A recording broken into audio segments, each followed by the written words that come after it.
যখন মানুষ দিন গ্রহণ করে, ইসলাম গ্রহণ করে, কালেমার বদলতে, ইসলামের বদলতে তাদের ভিতরে আর কোনো বড়ত্ব, অহংকার, আমি বড় বংশের, আমি ওর মাথা হাতে যুদ্ধ করব কিনা, আমি বড় এই সেই, এই সমস্ত অহংকার আর ফকর ইসলামের সাথে মেশার সাথে সাথে ধূলিসাৎ করে দেয়। আল্লাহ রাসূল সাল্লাল্লাহু আলাইহি সাল্লাম বললেন সাহাবীদেরকে, আমার পরে তোমরা মূর্তি পূজারী হয়ে যাবে, এটা আমি ভয় করি না, কিন্তু আমার পরে আমি ভয় করি কিসের ভয়? আমার পরে শয়তান ধোঁকা দিয়া তোমাদেরকে এমন নাকি না করে ফেলায় যে তোমরা আখিরাত থেকে দুনিয়াকে বেশি মহব্বত করা শুরু করে দাও। রাসূলুল্লাহ সাল্লাল্লাহু আলাইহি সাল্লাম বলেন, আমি আমার পরে এই আশঙ্কা করি, এই ভয় করি যে শয়তান তোমাদেরকে ধোঁকা দিয়া তোমাদের আপোষে খুনাখুনির সিস্টেম শুরু করা যায় কিনা, এই বিষয়গুলো আমি ভয় করি। রাসূলুল্লাহ সাল্লাল্লাহু আলাইহি সাল্লাম বলেন, কুল্লুকুম বনি আদম ওয়া আদামু মিন তুরাবিন, তোমরা সকলেই আদম সন্তান, আর আদমকে বানানো হয়েছে মাটির থেকে, সুতরাং আমরা সবাই মাটির তৈরি। অহংকার আর বড় তোর ফকর কিছুই নাই। আমরা যখন কবরে মাটি দেই তো একটা দোয়া পড়ি, মিনহা খালাকনাকুম ওয়া ফিহা নুঈদুকুম ওয়া মিনহা নুখরিজুকুম তারাতান উখরা। এই মাটি থেকেই তোমাদেরকে বানানো হয়েছিল। আবার আমাদের চোখের সামনেই তোমাকে আবার এই মাটির কবরে রাখা হলো, আবার একটা সময় তোমাদেরকে এই কবরের থেকে উঠানো হবে। এই হলো মানুষের হাইসিয়াত। যত বংশ বলি হোক আর যত ক্ষমতাবান হোক, টাকাওয়ালা হোক, মারা যাওয়ার সাথে সাথে কবরে রাখলে 2-4 দিন পরে তার সেই সুন্দর চেহারা, তার সেই সুন্দর চোখ সব কিছু পোকামাকড় খায়া ফেলায়। কি ভাই, কথা ঠিক না?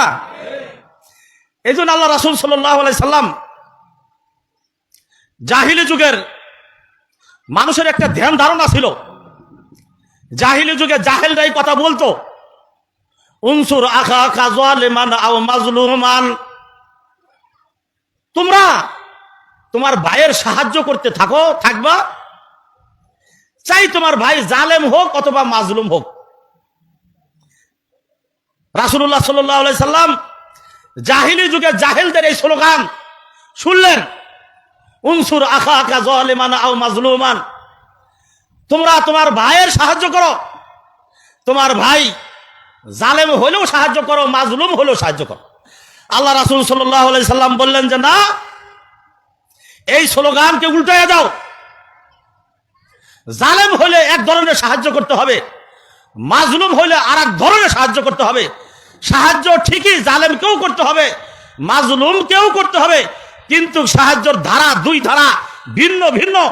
যদি মাজলুম হইতে থাকে তোমার ভাইকে সেই জালেমের হাত থেকে, মাজলুমিয়ত থেকে, মায়ের থেকে বাঁচাইয়া দাও, তুমি সাহায্য করো।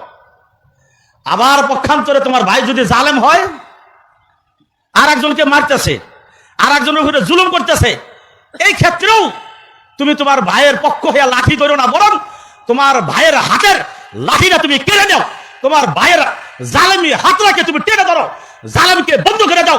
এটা হলো জালেমকে সাহায্য করা। উনসুর আখাকা যালিমান আও মাজলুমান। আজকে আমাদের অধপতন এই যেই কই আমরা, আমাদের চরিত্র আজকে কোথায়? আমার ছেলে আর একজনের সাথে যদি মারামারি করে, আমার ছেলের দোষ খুঁজি না, আর একজনের ছেলের দোষ খুঁজি। আমার ভাইয়ের সাথে যদি আর একজনের মারামারি লাগে, আমার ভাইয়ের দোষ খুঁজি না, আর একজনের দোষ খুঁজি। আমার সাথে যদি আর একজনের মারামারি লাগে, আমি আমার দোষ খুঁজি না, আর একজনের দোষ খুঁজি। রাসূলুল্লাহ সাল্লাল্লাহু আলাইহি সাল্লাম বলেন, আমার দ্বীন, আমার ইসলাম তোমাদের এই অহংকার বরত্ব এই সিস্টেমকে খতম করে দেওয়া হল। আমাদের যে মন মানসিকতা কিরকম, আমি বিএনপি করি, আমি আওয়ামী লীগ করি, আমার নেতা যা কবে, আমার নেতা যা কয় আমি নেতার অনুসরণ করতে থাকি। আমার নেতা জালেম না মাজলুম সেটা আমি চিন্তা ভাবনা করি না, নেতার হুকুম। কি ভাই, কথা ঠিক না? আমি যে দল করি সে আমার দলের লোকটাও ভোটে দাঁড়াইছে, আমার দল ছাড়া আর একটা লোক ভোটে দাঁড়াইছে, আমার দলের লোকটা জালেম হইলেও আমি তাকে ভোট দেই। আমার দল ছাড়া আর একজন যদি ভোটে কোন আল্লাহ ওয়ালা দাঁড়ায়, ভদ্রলোক দাঁড়ায়, তাকে আমি ভোট দেই না, কারণ সে তো আমার দলের না। আমার দলের লোক জালেম হইলেও আমি তাকে ভোট দেই। আমার দলের লোক সুদখোর হলে, ঘুষখোর হলে, চাঁদাবাজি হইলে তাওকে আমি ছাড়তে রাজি না। যার কারণে রাসূলুল্লাহ সাল্লাল্লাহু আলাইহি সাল্লাম বলেন যে না, এই সমস্ত পদ্ধতি জাহিলি যুগে আমি খতম করে দিছি। এই সমস্ত পদ্ধতি যদি তোমরা অবলম্বন করো, সমাজের মধ্যে, দেশের মধ্যে আগুন জ্বলতে থাকবে। কি জ্বলতে থাকবে? শান্তি পাওয়া যাবে না। আপনারা আমাকে চেনেন, আমি আপনাদের এই দেশে 22 বছর 6 মাস মসজিদ মাদ্রাসা আপনাদের খেদমত করে গেছি। কত বছর? 22 বছর 6 মাস। একবার হিসাব করা। আমাকে ঢাকা থেকে এই দেশে পাঠাইছিলেন মুফতি নুরুদ্দিন রহমাতুল্লাহ আলাই, হাফেজ মাওলানা কারি বশির সাহেব রহমাতুল্লাহ আলাই, হাফেজ আবুল কাসেম সাহেব, এই 3 জন মানুষ পরামর্শ করে এই ডিএম খালি মাদ্রাসা মসজিদের খেদমতের জন্য আমাকে 99 সনের 1ম জানুয়ারিতে আমাকে পাঠাইছেন। আমি আপনাদের দেশে মসজিদ মাদ্রাসার খেদমত, আপনাদের সাথে আচার ব্যবহার, আমি মসজিদে জুমা পড়াইতাম, আপনাদের সামনে ওয়াজ করতাম, কথা বলতাম, বিভিন্ন সময় মসজিদ মাদ্রাসার মধ্যে আপনাদের দায়কে আমি কথা বলতাম। আমি কোনো সময়ই কোনো দলীয় কথা বলতাম না, আমি কোনো সময়ই কোনো দলের পক্ষে কথা বলতাম না। আওয়ামী লীগও আমার, বিএনপিও আমার, জামাতে ইসলামও আমার, দল করলেও আমার, দল না করলেও আমার, আমি এইভাবে চলছি। কিন্তু আশ্চর্য হয়ে গেলাম, 21 সালের রমজান মাস আমি পুরা মাস খতম তারাই পড়াইছি এই মসজিদে। আমি তো সবসময় খতম তারাই পড়াইতাম। তো আমরা যারা হাফেজ, রমজান মাস খতম তারাবি পড়াই, আমরা খুব ক্লান্ত থাকি। তো 27 যখন খতম হয়ে যায়, তখন আমরা বুকের মধ্যে হাত ছুঁয়ে কই আলহামদুলিল্লাহ, বড় এক বিপদের থেকে আল্লাহ পাক বাঁচাইলো, খতম তারাবি শেষ হয়ে গেল, আজকের থেকে একটু ভালো করে ঘুমামু, ভালো করে খামু। এই হলো আমাদের চিন্তাধারা, আমরা যারা হাফেজ। ও মা, 27 খতম তারাবি শেষ হয়ে গেছে, আমি খুব খুশি। আসরের নামাজ পড়ে আমি মসজিদের সামনে দাঁড়ানো, সখীপুর থানার পুলিশ এসে বলে আমাকে, আপনি কি জামাল হুজুর? আমি বললাম জি, আমি জামাল হুজুর। কয় 2 দিন পরে ঈদের নামাজ পড়া আপনি কাউকে না বলে আপনি বাড়িতে চলে যাবেন, কাউকে বলতে পারবেন না, কোনো লোকজনও ডাকতে পারবেন না, এটা উপরের অর্ডার। আমার শরীর তো কাঁপা শুরু করে দিল। কয় কেডি বলে কি, ঈদের আর 2 দিন আছে, ঈদের নামাজ পড়ে আপনি চলে যাবেন, কাউকে বলতে পারবেন না, উপরের অর্ডার। হুজুর আমার কথাটা গুরুত্ব দিয়ে একা একাই আমার কাছে বলে গেছে। আমি তো আমার শরীরের মধ্যে কাঁপি শুরু হয়ে গেছে। কি কয়নি, তা আমি মুরব্বীদের 2-1 জনে জানাইলাম। তো সবাই বুদ্ধি দিল, হুমায়ুন মোল্লার কাছে যাও। হুমায়ুন মোল্লার কাছে মাগরিব পড়েই গেছি। হুমায়ুন মোল্লার কাছে আমি দৌড়াই গেছি, যাই বললাম হুমায়ুন মোল্লার কাছে সালাম কালাম দিয়া, আমাকে সখীপুর থানার পুলিশ এই কথা বলছে, কয় কে আপনি মাদ্রাসার পোলাবান পড়ান, আপনি মসজিদে মুসল্লিদের নামাজ পড়ান, আপনি তো কোনো দোষ দেখেন, আপনাকে কেন যাইতে হবে? উনি কি বললো, আমাকে থানায় যান। আমি আর এটা জানি না, আমি থানায় গেলাম। থানায় যাওয়ার সাথে সাথেই ওসি সাহেব বলে, জানা কোনো কথা বলা যাবে না, ডিএম খালি হুজুর এর সাথে কোনো কথা বলা যাবে না। ছোট পুলিশ যারা তাদেরকে বলে দিছে, ছোট পুলিশ আমার কথা যা বলছে যে ডিএম খালির হুজুর আসছে আপনার সাথে কথা বলবো, ওসি সাহেব উত্তর দিয়ে দিছে না ওনার সাথে কথা বলা যাবে না। আমি কতক্ষণ বৈশা আবার ডিএম খালিতে আসলাম। আসার পরে আমি গেছি শামীম সাহেবের কাছে, ওই দিন না তারপরের দিন গেছি শামীম সাহেবের কাছে গেছি, ঈদের আগের দিন। শামীম সাহেবের যাওয়ার পরে শামীম সাহেবের সাথে আমি ওনার যে কাছের লোক আছে খবর পাঠাইছি যে ডিএম খালি মসজিদের ইমাম সাহেব আসছে আপনার সাথে কথা বলবো। তো যে খবর নিয়ে শামীম সাহেবের কাছে গেছে উনি সোজা বলে দিছে হেফাজতের লোকে কথা কই না, কয় কি হেফাজতের সাথে কথা বলি না। আমি আবার দইরা হুমায়ুন মোল্লার কাছে আসছি, বললাম যে ভাই উনি তো আমার সাথে কথা বললো না। কয় আপনি এক কাজ করবেন, আগামীকাল যায়া উনি ফজরের নামাজ মসজিদে পড়ে ওনার সাথে জামাতের সাথে ওখানে নামাজ পড়বেন, নামাজ পড়ে দেখবেন যে উনি হাঁটে, ওনার পিছনে পিছনে আপনি যায়া আপনার সমস্যার কথা বলবেন। আমি ঠিকই ফজরের আজানের আগেই রওনা দিয়ে ওনার কাছে গেছি, যায়া আমি সালাম দিছি। সালাম দেওয়ার সাথে সাথে উনি আমাকে জোরে বললো না কোনো হেফাজতের লোকের কথা কই না। এই কথা বলে উনি ওনার বিল্ডিং এর মধ্যে ঢুকে গেছে। আমি তো মুশকিলে পড়ে গেলাম, কি করা যায়। দৌড়ে আইছি ডিএম খালিতে। দৌড়ে আসার পরে আমি মতি মাঝি সাহেবের ঘরে বৈশা আমি মতি মাঝি সাহেবের সাথে এই বিষয়গুলো আলাপ করতেছি। মতি মাঝি সাহেব আবু চেয়ারম্যানকে ফোন দিছে। আবু চেয়ারম্যান ওনার ঘরে আসলে মতি মাঝি সাহেব বলল, এই আবু তুই তো চেয়ারম্যান, হুজুরে এই কথা বলছে থানার থেকে, তুই কি জানোস? আবু একদম সুন্দর করে বলতেছে মনে হয় হে জানে না। আসলে এই ব্যাপারগুলা আবু জানে, হুমায়ুন মোল্লাও জানে, এরা আওয়ামী লীগের সবাই জানে। পরে আমি কথা না বললে পরের দিন আবার আমি শুনলাম যে ঈদের পরের দিন শামীম সাহেব সবার লোকে সাক্ষাৎ দেওয়ার জন্য সিরিয়াল দেয়, একজন একজন করে কথা কয়। আমি আবার যাইয়া সেই সিরিয়ালে আমি বসছি, একবারে প্রথম চেয়ারে আমি বসছি। পরে শামীম সাহেব আসলো, শামীম সাহেব আসলে আমি সালাম দিলাম। আমি কথা বলা শুরু করার সাথে সাথেই আমি বললাম, প্রথম কথা এটাই বললাম যে স্যার আপনি আমাকে চলে যেতে বলছেন, আমি হেফাজত করি। কয় না হেফাজত করেন না কি করেন এটা পুলিশে জানে, এটা কি আমি জানি? আপনি হেফাজত করেন না কি করেন পুলিশে জানে, এটা কি আমি জানি? পরে আমি ওনার সামনে বললাম যে আমি আসলে স্যার কোনো রাজনীতি করি না, আমি কোনো মিছিলেও যাই না, আমি কোনো দল নেও কোনো সময় এরকম কিছু করি নাই। আপনি একটু যাচাই বাছাই করেন, একটু প্রমাণ করেন। এটা বলার সাথে সাথে উনি একটা ধমক মারছে আমাকে, চুপ করেন। পরে কি বলছে জানেন? আপনার বাড়ি কই? আমি বললাম আমার বাড়ি গাইবান্ধা। এখানে কয় বছর হয়েছে? আমি বললাম এখানে আমার 22 বছর হয়ে গেছে। উনি অনেকগুলো মানুষের মধ্যে বলল যে রংপুরের থেকে হুজুররা আসে, বরিশাল থেকে হুজুররা আসে, সেমরি করে হাতে আকাম করে থিয়া জায়গা।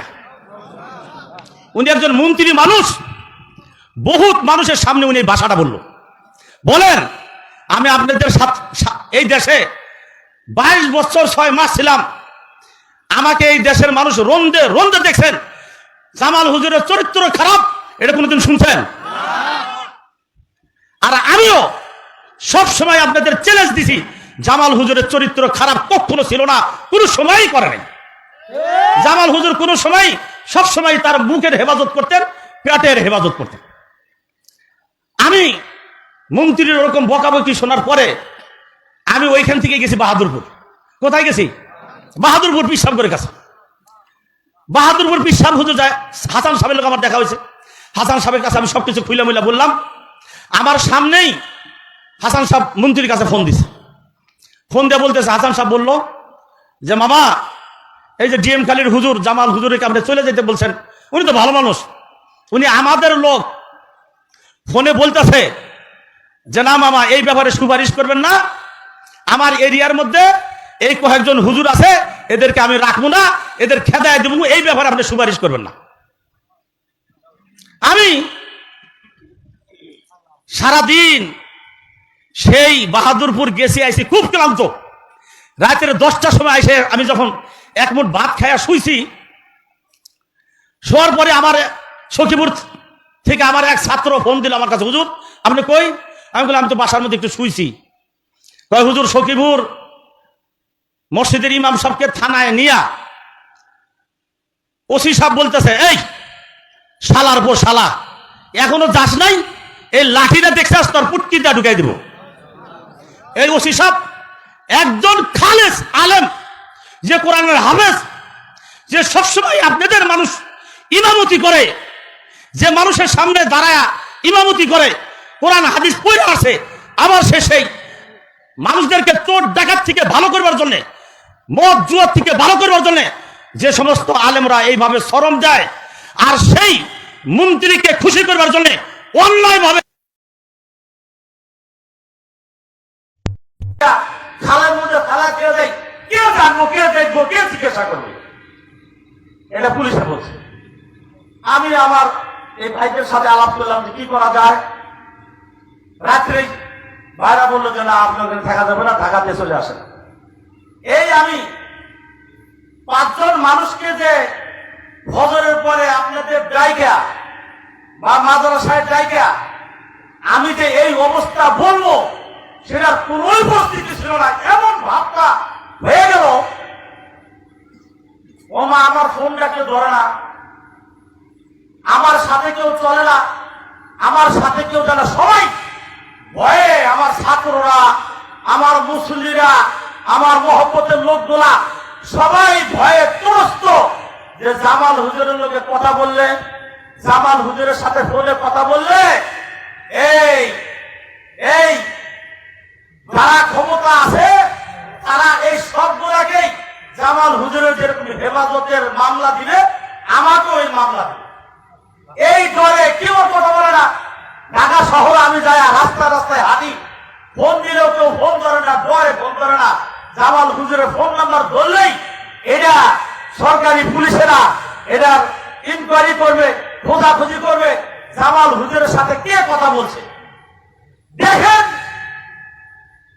তাদের পরিস্থিতিটা কি ছিল। অথচ খোদার কসম করে বলি, আমি এই জেলখালিতে একমাত্র মাদ্রাসার পোলাপান পড়ানো, মুসল্লিদের নামাজ পড়ানো, মসজিদ মাদ্রাসা উন্নয়ন করা ছাড়া আমি আর এই দেশে কারোর সাথে কোনো রাজনীতি করিনি। 2-4 জন মানুষ আমার সাথে বেজার হইতে পারে এলাকা, সেই বেজার হয়েছে মসজিদ মাদ্রাসা নিয়ে। কারণ এক পাশে থেকে একজন মাদ্রাসার আইল ফেলা দিছে, আমি বলছি যে না, মাদ্রাসার আইল ফেলা যাব না, এই হুজুর খারাপ।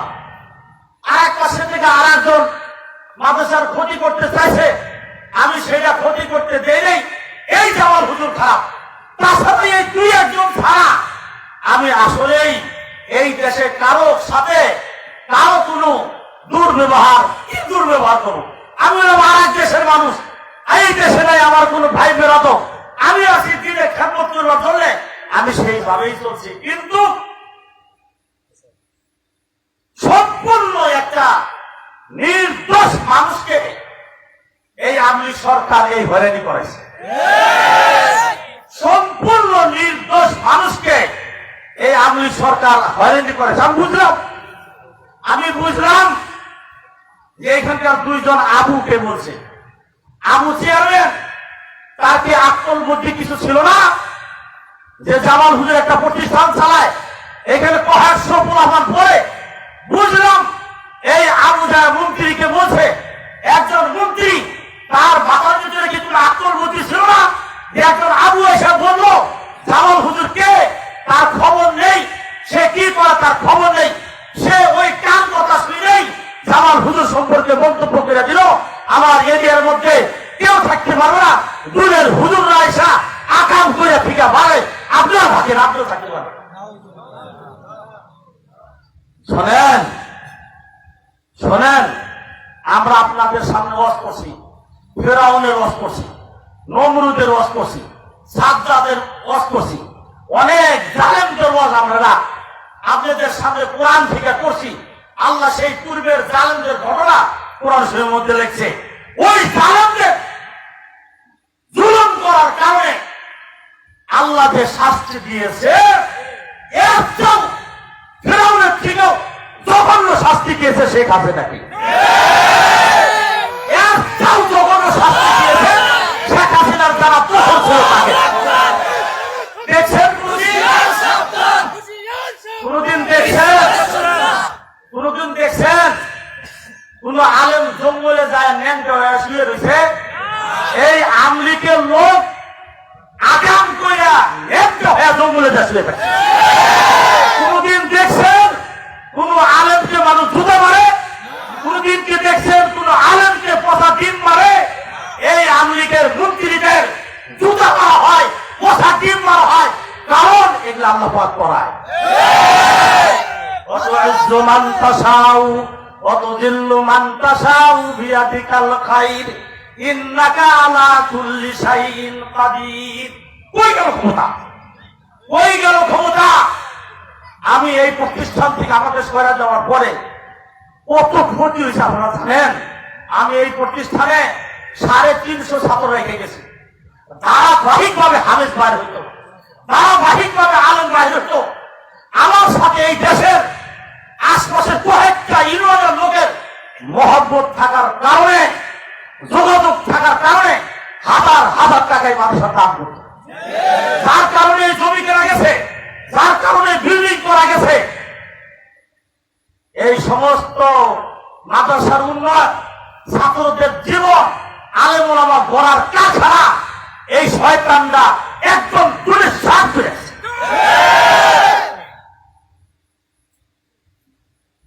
এই জন্য আমরা বলি হ্যাঁ, আপনারাও বলছেন যে কই কত হুজুররা দোয়া করে, দোয়া তো কবুল হয় না। কি মানুষ এরকম বলছে না? ও হুজুররা এত দোয়া করে, হুজুরকে এত পিটিয়েছে, হুজুর করে তো দোয়া কবুল হয় না। দোয়া কবুল হয়? দোয়া কি কবুল হয় নাকি? হ্যাঁ, وَلَنَبْلُوَنَّكُمْ بِشَيْءٍ مِّنَ الْخَوْفِ وَالْجُوعِ وَنَقْصٍ مِّنَ الْأَمْوَالِ وَالْأَنفُسِ وَالثَّمَرَاتِ وَبَشِّرِ الصَّابِرِينَ। সুখবর হলো তাদের জন্য বিপদে পড়া ধৈর্য ধারণ কইরা যারা আমি আল্লাহকে ডাকতে থাকি। এমন জিল্লতি বেজ্জতি আল্লাহ পাক এই জালেমদের করে দিছে। হ্যাঁ, আমি আপনাদেরকেও বলি, ঘুষের সাথে বেহুশ হব না, ঘুষের সাথে বেহুশ হব না। এর থেকে শিক্ষা নিব আমরা, এদের থেকে শিক্ষা নিব। আজকে দেশের যে সমস্ত রাজনৈতিক দল আমরা খালি মাঠ মনে করতেছি, বিএনপি, জামাত, হেফাজত, আমলি তো আমি কথাই করতে পারে না, আমি তো আমি কথাই করতে পারবো না। কথা বলবো কোন শরমে? হ্যাঁ, তাদের নেত্রী যেভাবে পলাইছে এইভাবে মানুষ পলায় নাকি? এইভাবে মানুষ পলায়? হ্যাঁ, আমি এটা শুনছি যে শেখ হাসিনা নাকি তসবিহ টানে, তাহাজ্জুদ পড়ে, এগুলো মানুষের বলতো, আমরাও বিশ্বাস করতাম। কিন্তু এখন প্রমাণ হলো এগুলো সব মানুষের দেখাইছে, এগুলো মানুষের দেখাইছে। তাহলে সে একজন ছিল ইসলাম বিরোধী সত্য লোক ছিল, ইসলাম বিরোধী, আলেম বিরোধী খুব মজবুত একজন লোক ছিল শেখ হাসিনা। সেইভাবে বেজ্জতি করছে। আজও আমরা এই দেশে যারা খুব সাবধান হয়ে যাব। খালি মাঠ পায়া যদি মানুষের উপরে আবার চাঁদাবাজি শুরু করি, জুলুম জালিমি শুরু করি, ওই আল্লাহ কিন্তু সবসময় আছে, ওই আল্লাহ কিন্তু সবসময়ই থাকবে। এই জন্য যত ধরনের আমার দ্বারা অপকর্ম সমাজে সবকিছু থেকে আমি তওবা করে ভালো হয়ে যাই। আমার ক্ষমতায় যদি আমি আমার অপকর্ম করি, আমার ক্ষমতায় যদি আমি জুলুম শুরু করে দেই, হ্যাঁ, আপনার সামনে মানুষ সালাম দিবে ঠিকই, আপনার সামনে মানুষ বলবে না ঠিকই, কিন্তু মানুষের ওই অন্তর। আমরা বলি জানাজার সময় একজনের জানাজা হইলে মানুষ জিজ্ঞাসা করে যে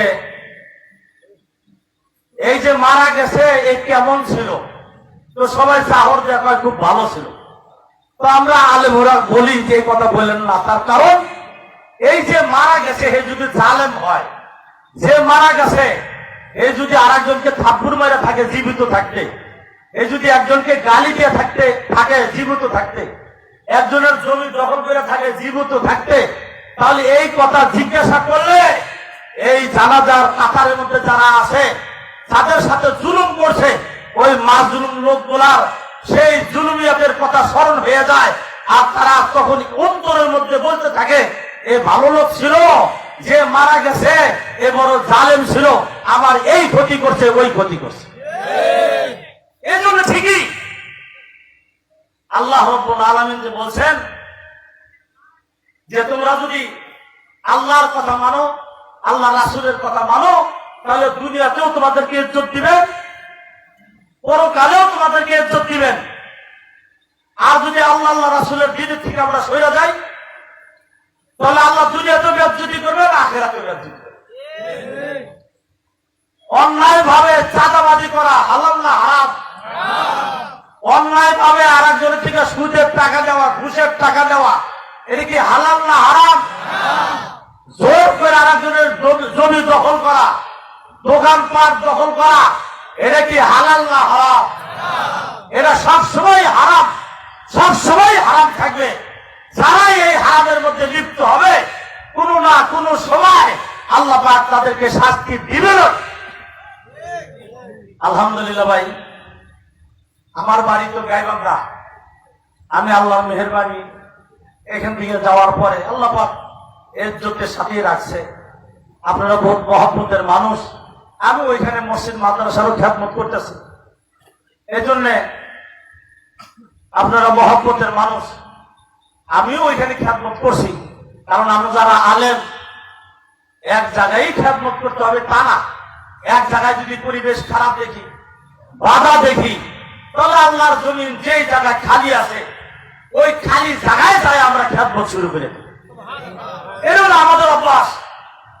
আমি ওই জায়গায় আলহামদুলিল্লাহ মসজিদ মাদ্রাসা খ্যাতমত করছি। আপনারা দোয়া করেন। এরকম মাঝে মাঝে আমার ছাত্ররা আছে এলাকায়, সব জায়গায় আল্লাহর রহমতে আমার ছাত্ররা আছে, বিভিন্ন জায়গায় বিভিন্ন সময় আমাকে দাওয়াত দেয়। আমি ওই ফাঁকে আইসা আপনাদের সাথে দেখা সাক্ষাৎ করে দেবো ইনশাআল্লাহ। আর আপনাদেরকে আমি একটা বলি, এই মাদ্রাসাটা বহুত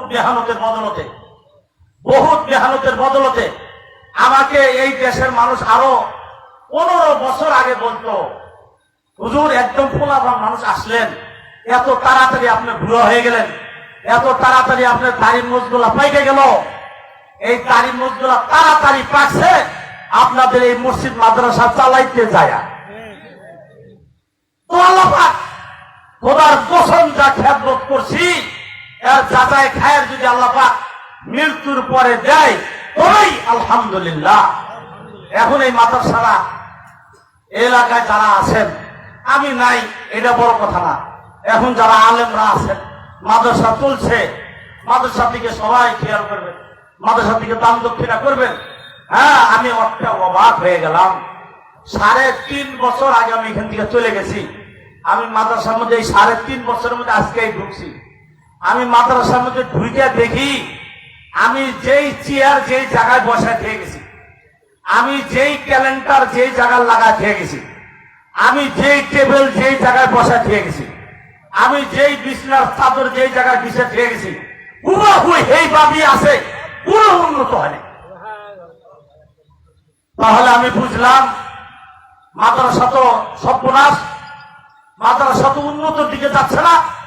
এই জন্য মাদ্রাসার যারা কমিটির লোক, উস্তাদরা যারা আছেন, এলাকার মুরব্বীরা যারা আছেন, হ্যাঁ, এই মাদ্রাসা আহারে মাদ্রাসা এটা হয়তো দ্বীনের ক্যান্টনমেন্ট, ইসলাম রক্ষা করার ক্যান্টনমেন্ট। মাদ্রাসা না থাকলে আপনি মসজিদে ইমাম পাইবেন কোথায়? মাদ্রাসা না থাকলে আপনি জানাজার ইমাম পাইবেন কোথায়? মাদ্রাসা না থাকলে এই যে বিভিন্ন সময় সরকার আসবে, আর সেই সরকাররা আপনারা তো বুঝবেন না, সেই সরকাররা কোরআনের বিরুদ্ধে, হাদিসের বিরুদ্ধে বিভিন্ন কাজ করতে চায়। সেই কাজগুলার প্রথমে বাধা হয়ে দাঁড়ায় আলেমরা, প্রথমে বাধা হয়ে দাঁড়ায় আলেমরা। তারপর আল্লাহ তাআলা বলেন ইন্নামা ইয়াখশাল্লাহা মিন ইবাদিহিল উলামা। আল্লাহ তাআলা কোরআনে পাকে বলেন যত যাই কও সবচেয়ে বেশি ভয় করে আমাকে আলেমরা। সুবহানাল্লাহ। এই জন্য মাদ্রাসা দিকে আপনারা খেয়াল করবেন, দান দক্ষিণা করবেন, মাদ্রাসা ছেলে পেলে দিবেন, মাদ্রাসার দিন দিন যেন উন্নত হয়। আপনাদের সবার কাছে আমার এই এক দরখাস্ত রেখা আমি আমার কথা শেষ করছি। সকলে আমার জন্য দোয়া করবেন। ওয়া আখিরু দাওয়ানা আলহামদুলিল্লাহি রাব্বিল আলামিন। আসসালামু আলাইকুম ওয়া রাহমাতুল্লাহি ওয়া বারাকাতুহু।